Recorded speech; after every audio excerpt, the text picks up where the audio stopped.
Everyday people working 9 to 5, saving up that money, trying to survive, investing in the future, trying to be wise, you gonna be money hero.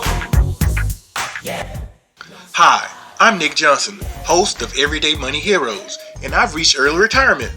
I'm here to provide information on how to obtain financial independence and inspire you through sharing stories of everyday people who are turning knowledge into freedom.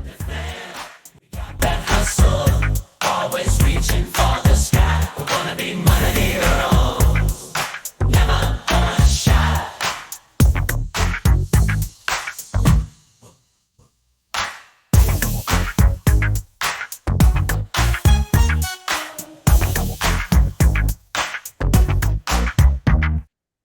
Hello and welcome to Everyday Money Heroes. We provide information and inspiration to people of all ages to take control of their financial journey. I am your host, Nik Johnson, and today we have Zack Hughes. And before we get into our conversation with Zack, a little housekeeping. First of all, if you have not subscribed to our channel, I would ask that you would do so. Number two, if you are listening to us on your podcast player of choice, that you would just click the follow button and follow us there. And finally, I would like to thank you for allowing me to assist you in your financial journey. So, with that being said, back to our conversation with Zack. A little bit about Zack. Zack embodies the idea that your financial past doesn't have to dictate your future. His journey is a powerful lesson in starting over. Zack started with all the right credentials growing up in rural North Carolina and earning a degree in business administration from the University of North Carolina, Greensboro in 2004. He worked in credit cards for Citibank for 6 years and spent a year as a financial advisor. But life took a dramatic turn after trading his advisor role for a manager and delivery driver position at Domino's, the place he met his wife, Mindy. He ultimately became a truck driver in 2015. Then the crash in 2016 happened. Zack hit rock bottom, filing for bankruptcy. That moment of despair wasn't a dead end. It was the moment his heroic turnaround began. Zack immediately got serious, leveraging the financial knowledge he had been studying for more than 20 years and implementing a creative debt payoff plan. Over the next decade, he saved, invested, and successfully navigated the FIRE path. Today, he and Mindy are completely debt free and on track to retire in 2026 to pursue Barista f.i.r.e, a life of slow travel around the world. Please welcome an everyday money hero who proves that consistency, discipline, and a good plan are always stronger than financial disasters. Please come with me in welcoming Zack Hughes. Hello, Zack. Hey, Nick. Thank you Uh, for having me on. What a great introduction there. oh, thank you, sir. For those of you who don't know, I'm going to show you some of the sausage making. Right, I don't share these bios with folks before I read them. So what I do is I read them, and then after that, I just ask them to keep me honest and make sure if I didn't misspeak. So did I misspeak on anything there, Zack? No, it all sounded very accurate to me. All right, thank you, sir. Well, I appreciate it. So, a little bit about how Zach and I's paths crossed. I recently met Zach at the Five Fun Fest. That's how I met Zach. Now, I believe that was your first in-person kind of like five event like that, Zach. That was the first in-person event that I've done like that. Yes, I Oh, had gone on a hike with the FI group in mhm. Jacksonville in June. That was my Okay. first time meeting up with other FI group members. Okay, I got you. Well, that's the one in Gainesville. Yeah, Okay, so I was there. I guess we just didn't get to have a chance to talk because I got there late. But yeah, I did go there. Okay, cool. Well, that's why you have to keep coming back to meet cool yeah. folks. So I met Zach and his wife Mindy at Five Fun Fest. I should call them Bonnie and Clyde because they are some very good spades players. So we played Not as spades. good as you, apparently. Hey man, I had to break out every trick in the book to beat you all, man. Yeah, But yeah, you all. you took a rookie and showed us how to play. Hey, for those of you who don't know, that rookie is Matt of Coach Five Couple, Matt and Yana. So Matt had never played before. Matt was actually there too. So Matt was playing with me. He was my partner, but we had a good time, and it's definitely important for when you're on this journey, you need other people to be there with you. Because a lot of times you might look around, and you don't see a lot of people who are trying to do what you are doing. So I commend you, Zach, and Mindy for taking that first step and going to a really different kind of event. So for you to like leave your home and go and pay money to like stay at a different location with some folks that you really don't know is a test to your level of comfort. But I think I would assume that you all had a great time. I know I had a great time. We had an amazing time, and we definitely plan on doing more events like that in the future. Yeah, absolutely, absolutely. So I want to. So me and you, we talked. You shared your story with me. So when I heard it, I said, "Hey, you know what? My biggest thing is that I want to spotlight individuals who are putting in the work, just regular everyday folks who are like, hey, you know what? I no longer want to have to exchange my time for money, and I am going to take this very seriously. So once you shared your story, I want to share it. So here we understand that all heroes have a origin story, Zach. And so what I want to do is get your origin story as far as, okay, how did you become interested in personal finance? Were you born with a Wall Street Journal in your arm? I mean, what exactly happened that got you interested in personal finance? Growing up, I really wasn't interested in personal finance. My parents were terrible with money, but I looked up to my dad's parents, my Mhm. grandparents. They were good with money and they had retired early. Okay. So I wanted to do the same thing, but I really didn't know how to do that.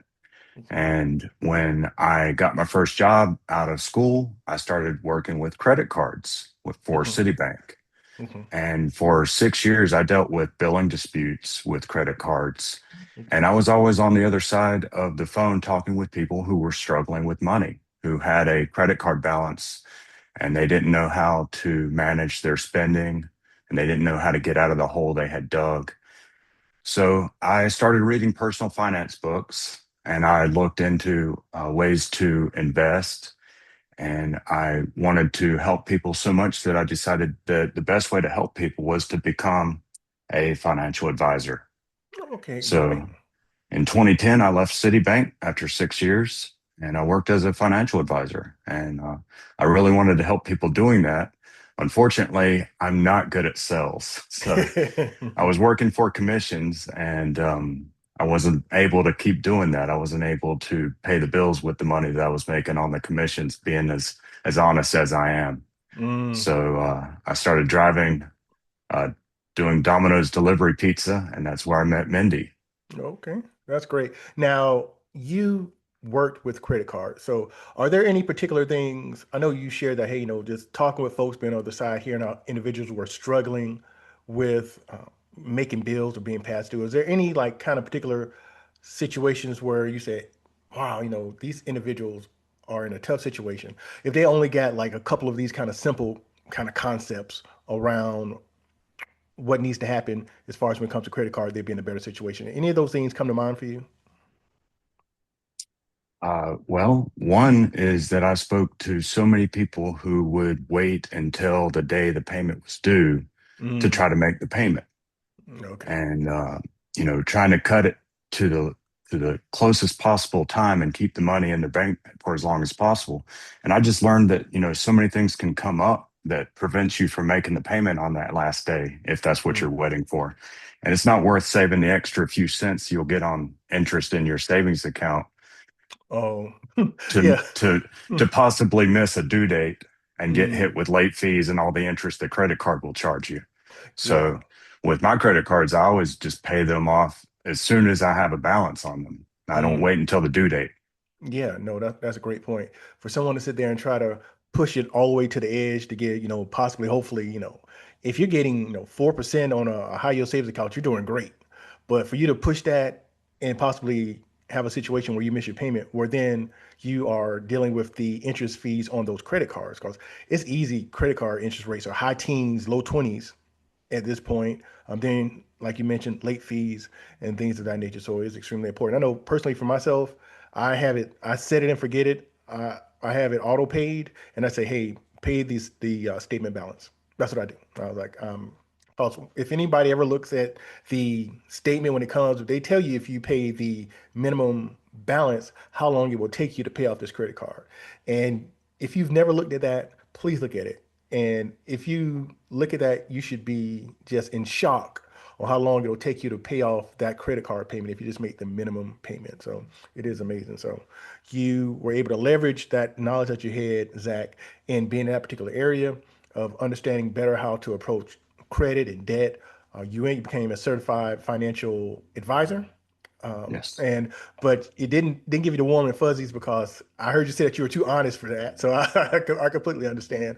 And so at that particular point, I guess you got to where you had to shift gears, where it's like, hey, you know what? Since I'm not really crazy about sales and this is all sales based, I need to do something else. So that's when you transitioned over to Domino's. Yeah, I was working part-time at Domino's when I was working as a financial advisor. Mm, And my wife was working. She wasn't my wife at the time. She was my future wife, my now wife. hmm. She was working there as a manager, and she saw that she could train me to become a manager. And Okay.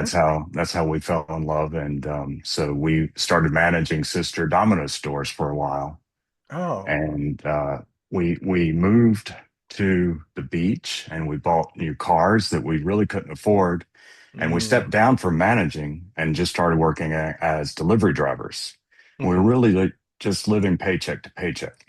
Okay. And so that's where we started to get into trouble. But then we had student loans that we were paying, and we both had medical problems that came up. So we had medical debts we were paying on. Mm, My wife had previously, before I met her, she had been a truck driver. And she looked at me and she said, we could make a lot more money and get out of debt if we go team truck driving. hmm. So I went and got my CDL and became a truck driver with her. Hmm. And things were probably going to be okay. But soon after we started team truck driving, she got an injury. She had Okay. to come off the road until the injury healed. So she had short term disability, and my income was reduced because as a new truck driver, I didn't have a team partner anymore. Mm, And so, with both of our incomes being greatly reduced and our debts were just piling up, it was looking like we were never going to be able to get out of the hole. mm, So I had to file for bankruptcy. She had already filed before she had met me, so she couldn't file again. okay. So only the debts that were in my name we could put into the bankruptcy. And after I filed and got a few debts cleared away, we still had over $100,000 in debts. Wow. Okay. In fact, it was about 130 after we sold the cars. Hmm. And during that time, that was really tough for both of us. So I had to really relook at how I look at my personal finance and my budget. Mm, So when we got serious about it, Dave Ramsey and his book and his radio show really spoke to me during that time. okay. I think that, Zach, thank you for sharing that. One of the things that you shared, and I heard you saying that, you all were doing good, and there were a couple things that, you got, like, I believe you said house at the beach, maybe some new cars. And so it sounds like you all may have experienced a little bit of lifestyle creep in that particular point. And then once you all hit that lifestyle creep, even at that particular point, even if you all were living within your means, there was a change in your income. And so, that's kind of the challenge that we have sometimes is that even we're living within our means and something happens and we're not making the same amount of money that we used to, all of a sudden we find ourselves in a very tough situation where it's like, okay, we have to make some decisions. And it sounds like the decision that you all had to make was that, you know what, we need to reset. We need to go ahead and we need to file for bankruptcy. And so I've talked to some individuals before who has filed for bankruptcy. And one of the things, and I think you also mentioned student loans. So I believe that student loans cannot be included in bankruptcy, if I recall correctly. That's Um, correct. okay. But some individuals, they all almost experience some shame in filing for bankruptcy. They're like, hey, you know what? I can't believe I got myself in this situation. It's almost like a scarlet letter to them. For individuals who, well, I guess, first of all, did you feel as though you had that shame, Zach? And second of all, what would you say to individuals who find themselves in that situation?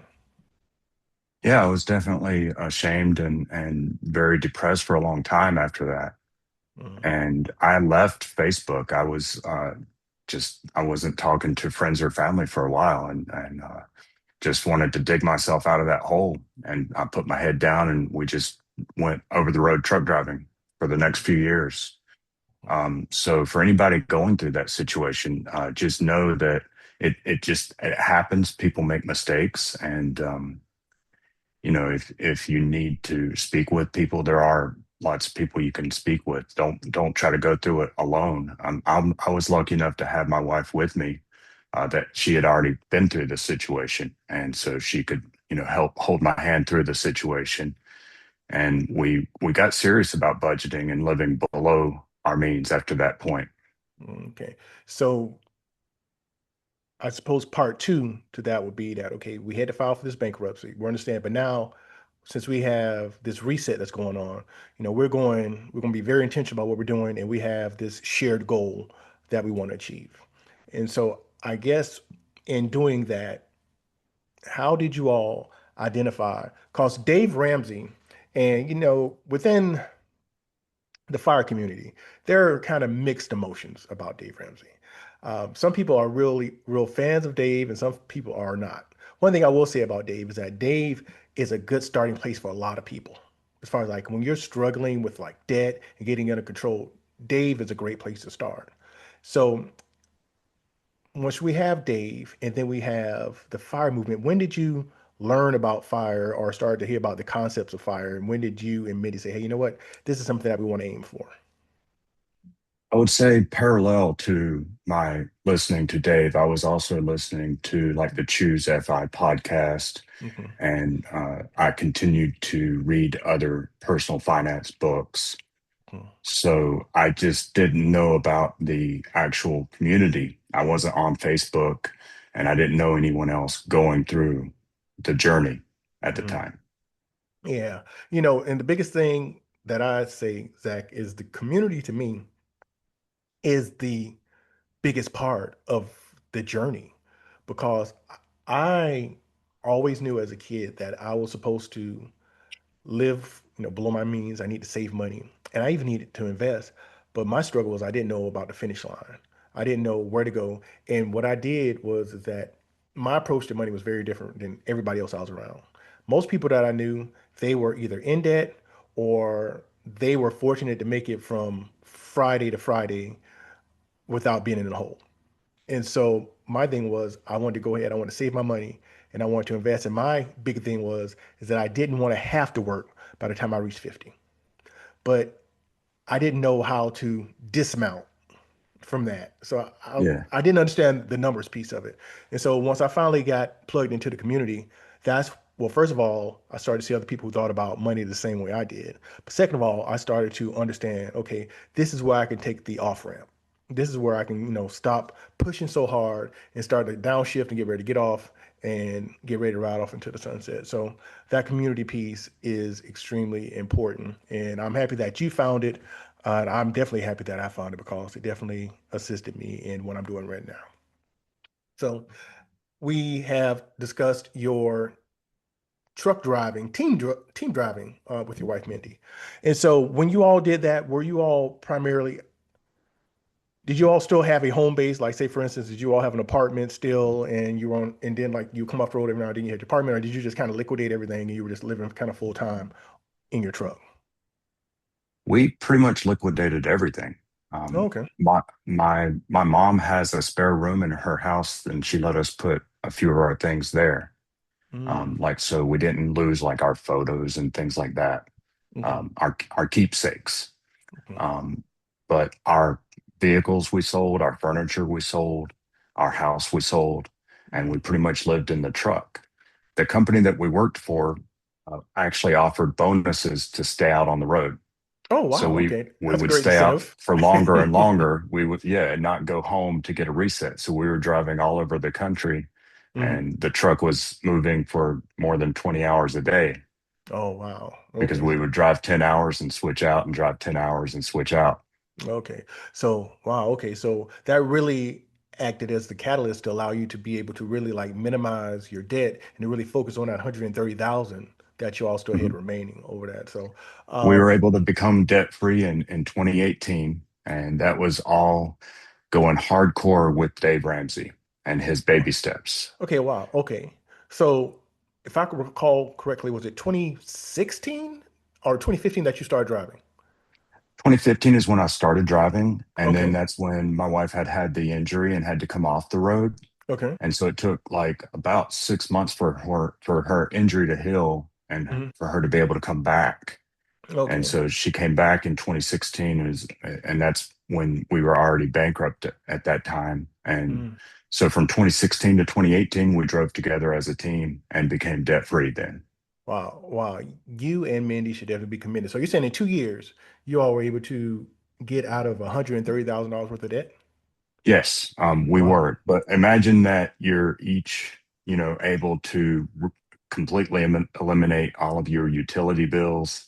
Hmm. You don't have to pay for your car insurance because you've sold your car. You don't have to, you don't have any wants to buy any extra material items because all you can have with you is what fits on the truck. Right. Okay. So you're not squandering money on a lot of like clothing and stuff like that, or Right. And you can't really go out to eat to a lot of fancy restaurants in an 18 wheeler. yeah, yeah. It ain't a whole lot of parking for those. That's for sure. Yeah. Now, I am the son of a long distance truck driver. So my dad, matter of fact, he still drives to this day. But one of the things that I think about as a kid is that that's how I spend many of my summers. And I used to ride shotgun with my dad. I was in charge of all meals, so I was opening up bread and making sandwiches and all that stuff. And it was some real great times for me. And people don't understand, like, so if I go back in time, we're talking about the 80s. And so it's very different now. I know that like now, long distance truck drivers, they have a lot of creature comforts. They have, television, they have internet. It's a lot of good stuff out there. But when I was doing it in the 80s, we just had over the air radio. That's all we had. And so I remember he was a long, I mean, I remember being like Idaho. And I'm in Jacksonville, Florida. I remember in Idaho, and I'll be right out there.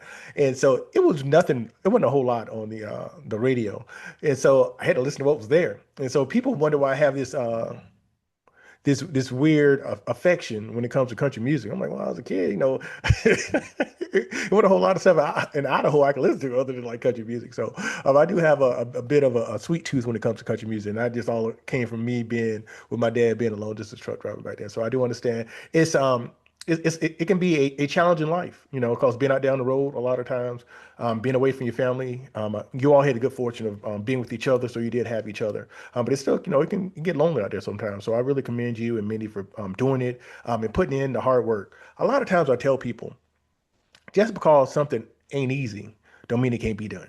And so you all could have been like, you know what, we're up under this debt. There's nothing that we can do. But you all say, hey, you know what, this is our number. This is what we're going to do. Now, you all, if I recall correctly, from looking at from hearing some of you all stories, is that you all had a Skittles approach that you all used about debt, if I'm not mistaken. If you could tell us about that. Yes, sir. So I came up with the idea to help motivate us during that time where we loved sweets, and Mm-hmm. Mindy and I both have a sweet tooth, and we like Skittles. Okay. So, but we were also trying to lose weight. We were not just trying to get out of debt; we were trying to lose weight. So Mm-hmm. I said, you want these Skittles here? We're gonna take a bag of Skittles, and I'll count them out, and each Skittle will represent $1,000 worth of debt. Mm-hmm. And so every month we were allowed to eat whatever debt that we had paid off for the Okay. month. We started out, it was like close to 200 when we had first started the bag of Skittles. Oh, wow. And Okay. and so yeah, in 2018 it was finished off. Oh, that's great. Yeah. So when you all were paying off your debt, did you all also were you concurrently investing into the market, or were you just all just laser focused like, hey, we're going to pay down this debt and then we'll start investing into the market? So uh let's see. I had some investments back before 2010 when I was Hmm. working at Citibank. Hmm. And when I started working as a delivery driver for Domino's, I wasn't making enough then to continue adding to my investments in my Hmm. IRA. And so for several years, we weren't adding additional funds. And actually, when we right before we filed for bankruptcy, we actually had to withdraw some of the funds that we had put into the retirement account. Hmm. Hmm. And So it wasn't until 2017 or 2018 when Mhm. we were able to start contributing again. So at the time, we only had, I want to say it was around $50,000 Okay. invested in our retirement accounts then. Okay. And once we became debt free, we were able to really start taking that extra money that we had been paying towards debts and putting it towards our retirement accounts. Okay. Thank you for that, Zach. I know that sometimes some people take a different approach, and it might be a cliche term, but that is why they call it personal finance because everyone takes a different approach. Some people are, hey, I want to be laser focused. I want to get this debt off my back. Some people say, hey, you know what? I'll kind of divide and conquer where I'll pay a little bit down on debt and I'll also invest in the market. It's ultimately up to the individual what they want to do. But ultimately, the goal is to cross the finish line. And so, as you all knock down all that debt, then you all start to pursue. So technically, we're looking at from 2018, then we'll count next year, which will be 2026. So we're looking at 8 years. So basically, you all were in a situation where you were basically in bankruptcy, and 8 years later, you say, you know what, bye bye. We'll do this barista fire thing, but other than that, we're just kind of taking it easy. We'll really have the ability to downshift and just really enjoy life more. Mhm. That is definitely amazing. And you might think about, okay, some people might say 8 years is a long time. Well, I mean, 8 years, you might say it's a long time, but at the same time, you know what's longer? 16 years, 9 years. Some people never get to the point where they can say, you know what?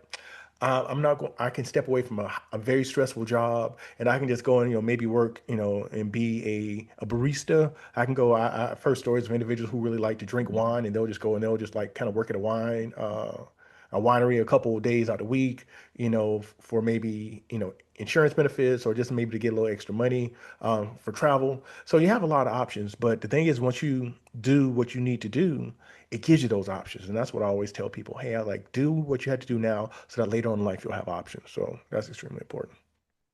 So, After the first couple of years of mhm. really digging in hard with it and following Dave Ramsey's approach, and pretty much he says rice and beans is what you live on.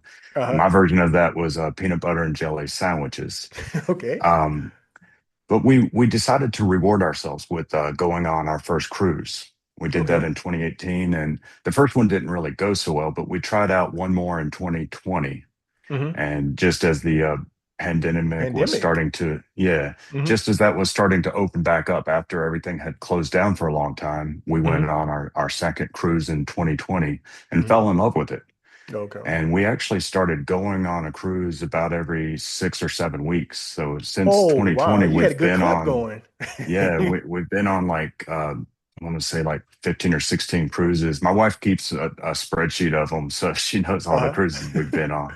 Well, okay, so I have to ask you, so you had a cruise before 2020, didn't go well. Then you did another in 2020. Were they with the same cruise lines or did you try a different cruise line? Two totally different cruise lines. The Okay. first one was an old ship with Carnival, and Oh, that okay. just the really old ship didn't speak with us very well. The Okay. second one, which I thought would be the last, was a ship with Disney because my wife is such a huge Disney fan. So Okay. I thought it would be the last one, but Hmm. it made me fall in love with cruising. Okay. So do you all primarily do Disney cruises now or do you all kind of try different lines? At this point, we've tried pretty much all of the major lines. Okay. Now I have to ask you, which is your favorite? I don't have any one favorite. I have a few that I like a lot. Let's say Virgin is really nice if I want to Okay. be away from the kids. And Hmm. I like Royal Caribbean and Princess. All right. So I think the answer to that question, Zach, is that what's your favorite one? It's your next one, right? Yeah, absolutely. Your favorite was the next one. We started off. Our first cruise was Royal Caribbean. Cause Zach is in Florida as well, so we have the good fortune that we got a lot of water around us, so we have a lot of cruise options. So unfortunately, other people they have to like logistically, it's a lot more challenging for them because you got to like fly or either drive long distances. We don't have to worry about that. We got water on both sides, and so we started. Our first cruise was Royal Caribbean, and I did like it. Then our next cruise was Carnival.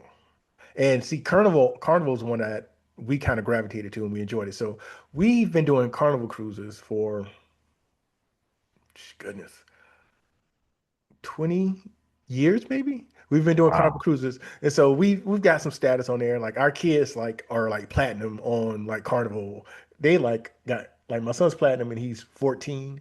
My daughter's platinum and she's 12. And so like that's the number of cruises they've been on. But we're Yeah. finally decided that, you know what, we need to see other people.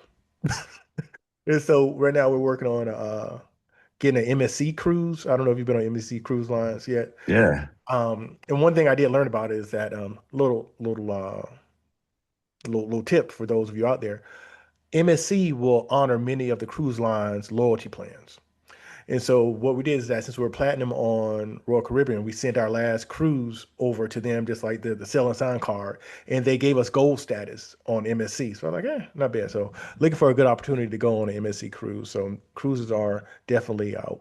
I'm a huge fan of cruises. So that's it. So you all were able to supercharge your investing after 2018. So you really went in, you started investing, you had about $50,000 already invested.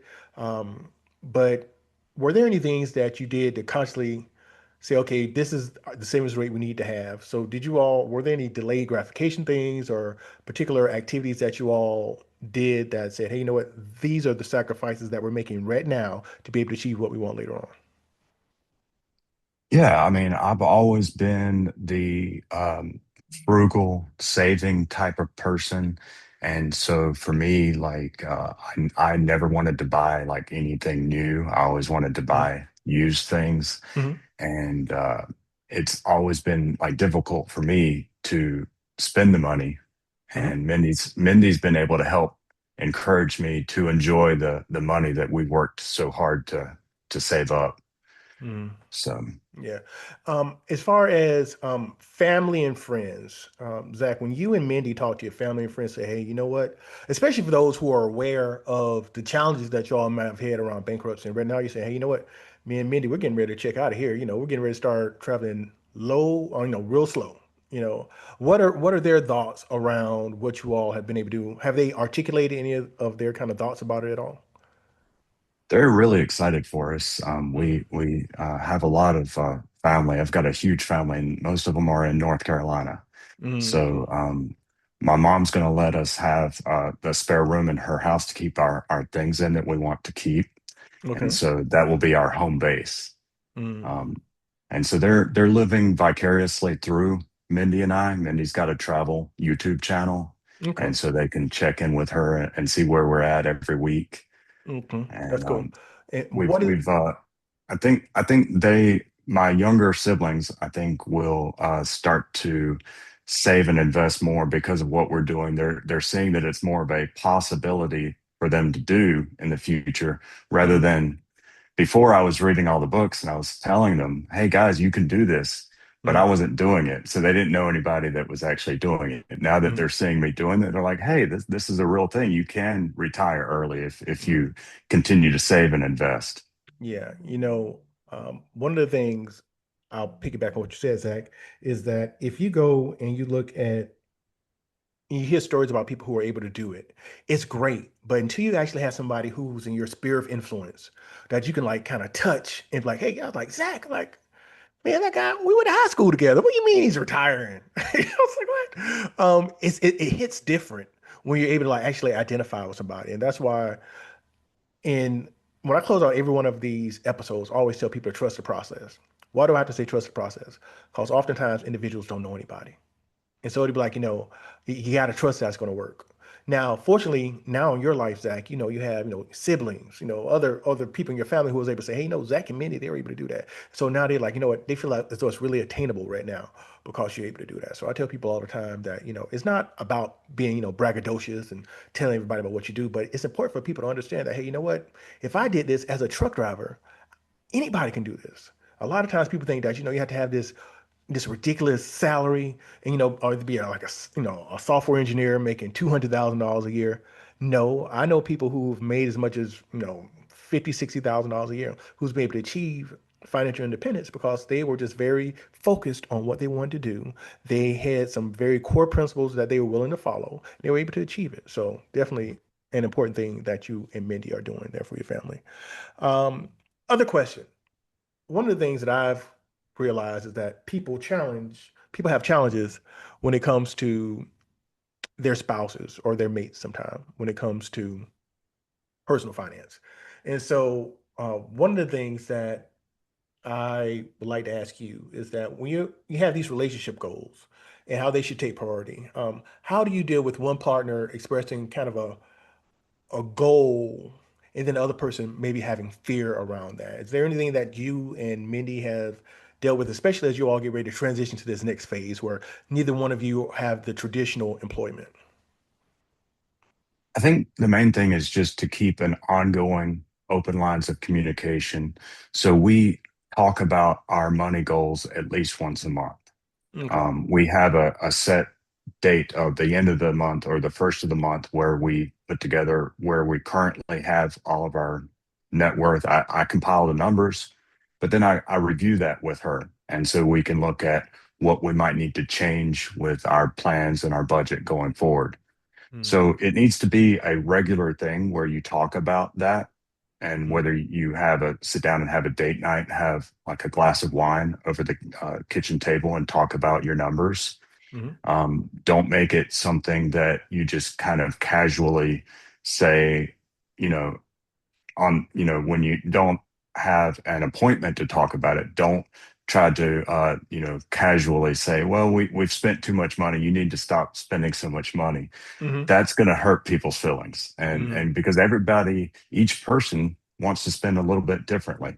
Right. And if you don't have it discussed at a regular meeting, Mm, then you're going to miscommunicate what you're spending and what you want to save for. mm.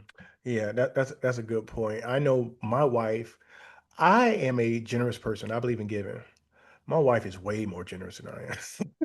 And so what happens is that one of the things that we discussed, even as we were preparing to retire, my wife retired a year before I did. And so one of the things that we did is that I understood that I wanted to give, she understood that she wanted to give. One of the things we did is that we funded a donor advised fund while we were still working. And we funded that years ago. And what happened is that we had the fortune of that money still continuing to grow as we were getting ready to stop working. And so now we have this pot of money. We're actually able to go out to a lot of organizations within our community and say, hey, you know what? We want to support you. Here we go. We've already budgeted into that. So it's not necessarily creating any additional stress or any type of trauma to our budget because we went in doing that. So I say that to just piggyback on what you were saying is that everybody has a different spending approach, and that communication is extremely important because you need that buy-in. Really, you want individuals to say, "Hey, you know what? First of all, we are making some sacrifices right now, but we'll be able to achieve what we want to do because of these sacrifices. But at the same time, we want to get these rewards, kind of here and there. So definitely important. So you all are getting ready to enter Barista Fire 2026. And so outside of that or kind of around that, what's next for Zach as you get ready to enter this next phase? So what's next is June is when I plan on quitting my job. Okay. And I'm very excited about that. Mm-hmm, The reason that we picked June, we're actually at the numbers now today that we would need, but I mm-hmm. have a lease that ends in June. Okay. So we might as well stay. And I figured that while we're staying and paying for the apartment, I might as well work through to the end of that because I'm not doing anything right now. All right. But once we leave the apartment, we'll start traveling around. My wife is a travel agent, so she'll be able to do that anywhere in the world. Mm-hmm. And I'll be her full time assistant at that Oh, yeah, point. absolutely. That sounds great. So, do you all have any ideas for like where your first stop is going to be in this kind of slow-fi journey? So in June, we'll start to travel in the US and see family and friends. We're going to Mm-hmm. go to North Carolina and we're going to go to Kentucky. Mm-hmm. And eventually, we're going to work our way across the US to Los Angeles. That's where our cruise will pick us up in November of 2026. We'll jump on the cruise ship, Mm-hmm. go through Hawaii, which Mm-hmm. is a bucket list for us.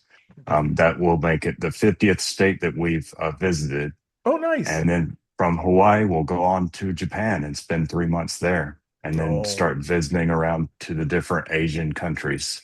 oh, that sounds awesome. So you all have hit everything in the continental U.S., and so you'll be checking Hawaii off the list. That is great. So you all will be going to Kentucky. Are y'all doing it? Doing the Bourbon Trail, is that part of what you're doing in Kentucky? That sounds good, actually. I used to see that when I was truck driving, and I would say, I'd like to stop and try that. Um, Yeah. yeah, Yeah. uh, my my wife has some family that lives in Kentucky, so we're going to go visit them. Oh, nice. Yeah, the company I used to work for was headquartered in Kentucky, so I used to spend a lot of time in Kentucky. So I understand that they have a warm appreciation for bourbon up there. I Yeah, have I have learned that. Well, that is cool. Well, Zach, I want to thank you for being here. But I guess in closing, one thing I want to do is there any kind of just kind of general tidbits or nuggets for that you'd like to share with anybody out there who might have just had a financial setback or someone who was questioning, hey, is it even really possible to achieve what I hear, what Zach is doing and Mindy is doing? What words would you have to just encourage them? yeah, definitely. Everybody needs to have some form of inspiration. Mhm. So if you don't have anyone in your life that's currently going through the journey that you can shoot ideas back and forth with, then I highly recommend. And even if you do know someone that's going through the journey right now, I highly recommend joining the Choose FI group that's nearest you. You can find that at the choosefi.com website Hmm. and find your local group. That's how I found the local group, and that's how I met Nick. Yeah. And what I've been able to meet a lot of nice friends in the group and look forward to doing future group meetups with them.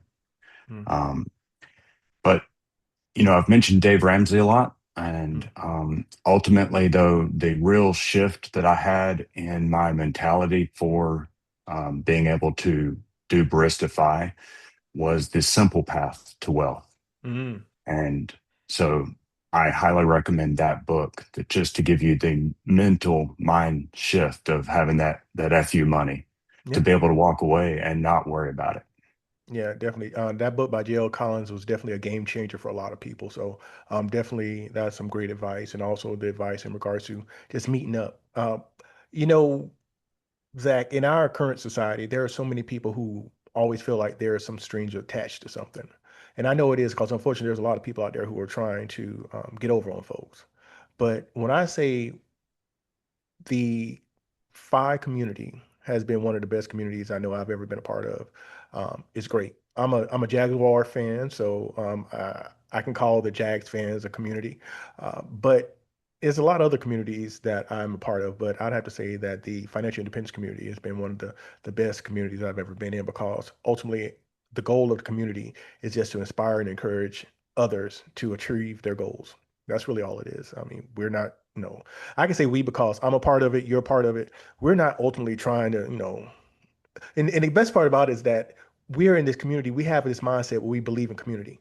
So we know that, we want to assist everybody and getting where they want to get to. And really, that's what it is. So the information that you shared about finding a local community is extremely important. I believe, last I heard, there are over like 300 local communities on that website. So Mhm. there will be one that's close to you. So definitely reach out, engage with folks.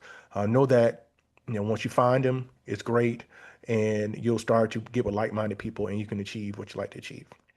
So in closing, for folks who want to keep up with you, Zach, and see what's kind of next for you, and also I think you mentioned that Mindy also has a channel as well. So if you want to definitely mention that as well, how can folks continue to follow you on your journey? Channel is Zach Going Fire, Okay, Zach on and fire.